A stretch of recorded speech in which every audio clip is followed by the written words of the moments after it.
ఇక ఇజ్రాయెల్ ప్రధాని Benjamin Netanyahu త్వరలో న్యూఢిల్లీ పర్యటనకు భారత్ పర్యటనకు రాబోతూ ఉన్నారు. సో ఈ పర్యటన సందర్భంగా రెండు దేశాల మధ్య కీలకమైన ఒప్పందాలు జరగబోతూ ఉన్నాయనేది సమాచారం. ఏ అంశాల మీద ఒప్పందం ఉంటుంది అండ్ ఇది పాకిస్తాన్ చైనాలకు ఒక షాక్ గా చూడాలా? పాకిస్తాన్ అయితే భయపడుతోంది నెతన్యాహు పర్యటన మీద. ఎందుకు? ఎస్ అండి, ఇప్పటికే Israeli prime minister Benjamin Netanyahu భారత విజిట్ ని 3 సార్లు క్యాన్సిల్ చేసుకున్నారని తెలుస్తుంది. రీసెంట్ గా ఢిల్లీలో బాంబ్ బ్లాస్ట్ ముందు కూడా రావాలి, కానీ బాంబ్ బ్లాస్ట్ వల్ల ఆయన రాలే. ఇది ఒక వివాదాస్పదమైన ఇష్యూ తయారవుతే ఆయనే స్టేట్మెంట్ ఇచ్చారు. భారతదేశంలో నాకు రక్షణ లేక కాదు, పూర్తి రక్షణ భారత ప్రభుత్వం నాకు ఇస్తుంది, నేను వస్తాను, ఒక డేట్లు చూసుకుంటున్నాను, మోస్ట్ ప్రాబబ్లీ జాన్యువరిలో, నేను డిసెంబర్ ఎండింగ్లో కానీ ఢిల్లీ వస్తున్నాను అని బెంజమిన్ నెతన్యాహు ప్రకటించడం జరిగింది.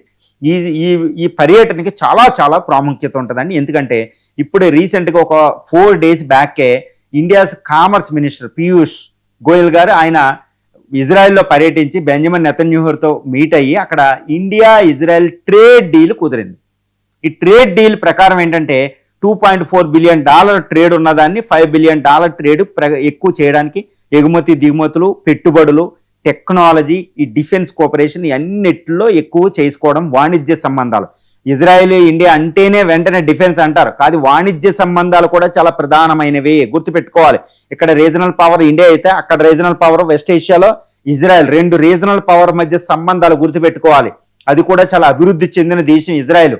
చాలా ఎక్కువగా అది ఆర్థికంగా స్వయం ప్రాతిపదిక మీద పనిచేస్తూ ఉంటుందండి. ఇజ్రాయెల్ చిన్న దేశమైన గుర్తుపెట్టుకోవాలి. ఆ టెక్నాలజీ మనకు అవసరం, ఆ ట్రేడ్ మనకు అవసరం. ఒక అద్భుతమైన ట్రేడ్ సంబంధాలు మనం నెలకొల్పో, అదొకటి. రెండోది డిఫెన్స్ కోఆపరేషన్, ఇంటెలిజెన్స్ కోఆపరేషన్ అంటారు. డిఫెన్స్లో ఎన్నో ఆయుధాలు ఇజ్రాయెల్ నుంచి మనం తెచ్చుకుంటున్నాం, మనం కూడా ఎగుమతి చేస్తున్నాం ఈ రోజులు ఇజ్రాయెల్కి కొన్ని మందుగుండు సామగ్రి లాంటివి, దానికి అవసరాలకు సరిపడా.